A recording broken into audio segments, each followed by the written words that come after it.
Good day guys, it's Julie Cube from the Sunshine Coast in Queensland, Australia. Just doing another little pour. I mean, lots of people ask me, what about when you want to go over another painting, what do you have to do? Well, if it's going over a painting that's dried because you don't like it for whatever reason, it shouldn't be too much of a problem. You can either just give it a base coat with your normal acrylic paint and the pouring medium exactly the same, or just do, if it's a flip cup or something, that's then just go for it and pour it straight on.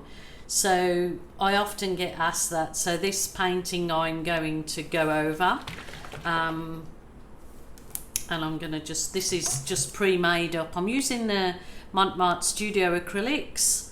So we're in art lab mode today. I'm just doing tests and things, so I'll post these tests. But I've pre-made the Montmartre up with my normal, the paint with the 70-30 mix of my glue. But if you want my pouring medium recipe and how, there's a detailed description in the drop down box underneath this video. So it's all there for you. So the information, also my suppliers links are there. There's other interesting bits. If you're a beginner, there's beginners video links. You just have to click on the link and it will take you straight through.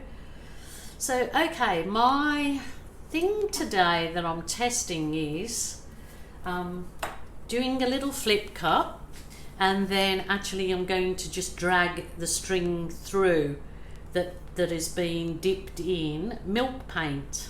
So here goes nothing. So I've just got these little teeny tiny little shot glasses. I've got some paints made up here.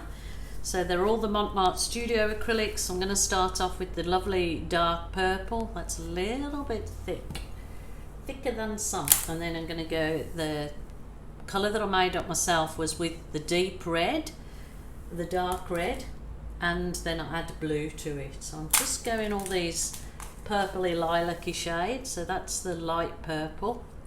They're all the Montmartre Studio acrylics, as I said. And I'm going to go the phthalo blue. It's all a test. Okay, I'm going to put a bit of white in there.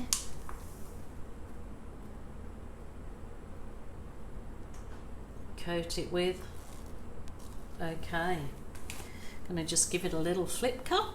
So it's just basically, that's it, it's flipped.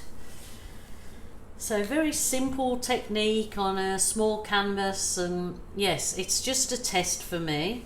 I have these milk paints made up, and I'm just going to see what dragging, actually that one's gone a little bit thick, so I'll just add some water to it. The milk paints are the Folk Art milk paints. And I think I usually just maybe put with the milk paint either a little bit of Floetrol in with the milk paint.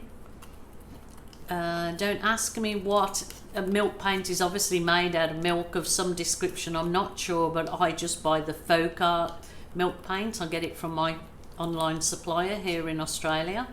So a few things can be done with this, and I might actually just show you before I lift that cup.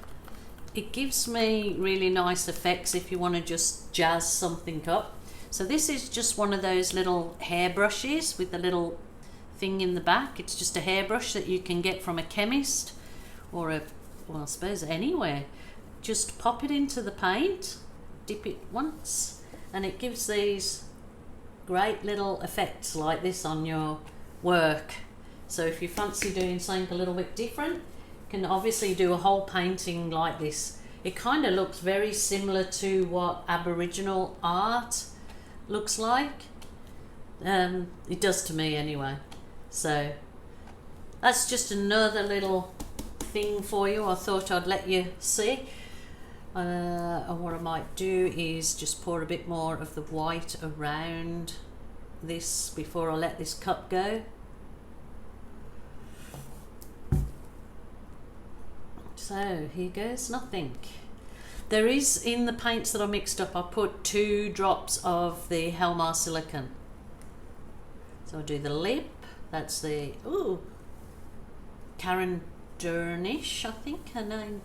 I never pronounce the surname properly. Sorry, Karen. But I know she does a thing where it's flip and lip.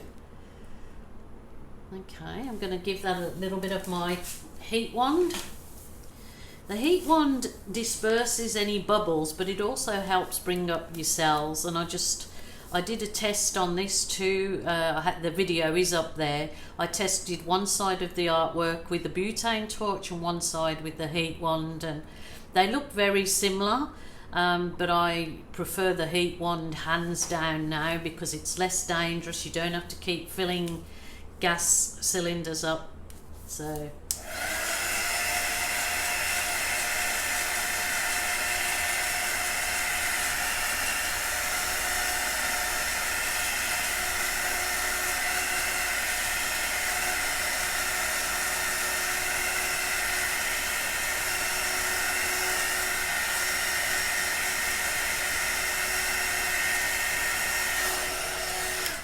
oh my gosh, look at this crazy cool effect. It's like snake skin.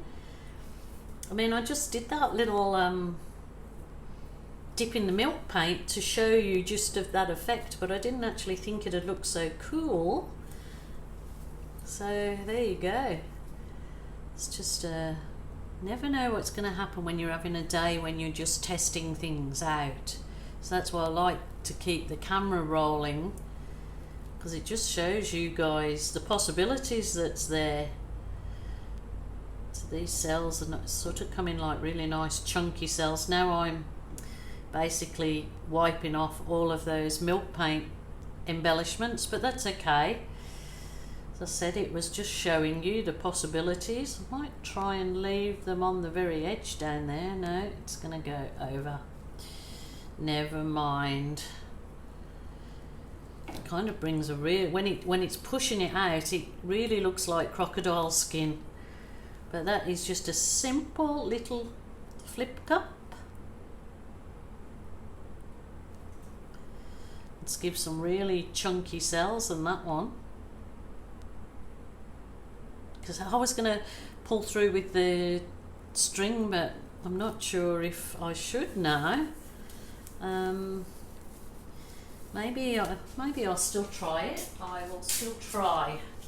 Where did I have my string cut up and now I can't find it? Oh dear. Oh dear, oh dear.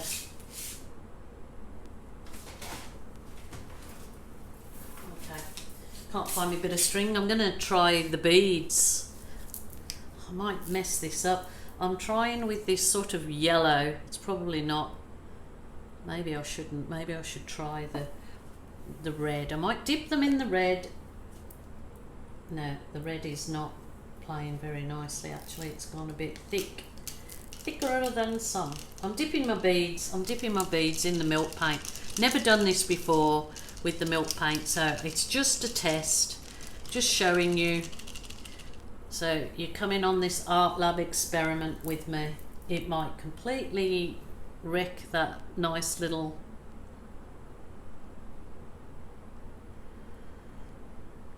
dirty pour that I've got, so I've got a few techniques going in there now. Okay, let's do this.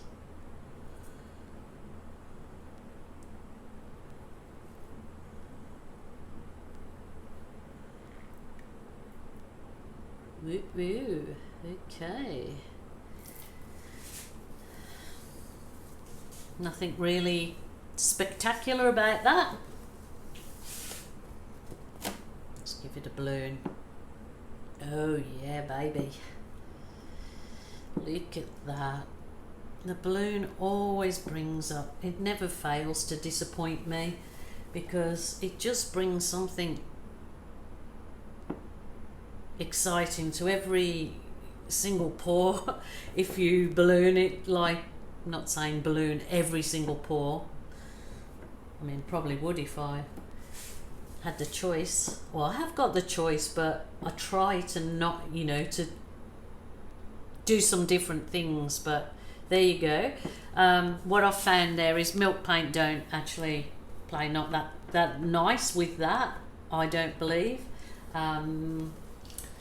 The balloon dips can make something out of it. I'm going to dip my paint back in the red milk paint and just put one on here. Let's just see if anything cool happens.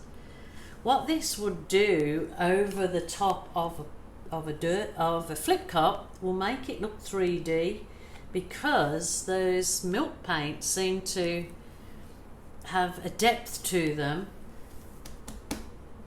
Let's give it over the balloon kiss.